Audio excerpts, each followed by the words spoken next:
ज्यामुळे तुझी शान आहे त्या सर्व तिरंग्याला, ज्यामुळे तुझी शान आहे हा तिरंगा नेहमी राहू देऊन, जोपर्यंत तुझा प्राण आहे, जोपर्यंत तुझा प्राण आहे.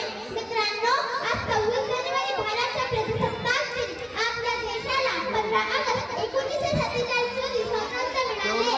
म्हणून डॉक्टर बाबासाहेब आंबेडकर यांच्या खाली दिनांक 28 ऑगस्ट 1947 रोजी मदत केला. 26 जानेवारी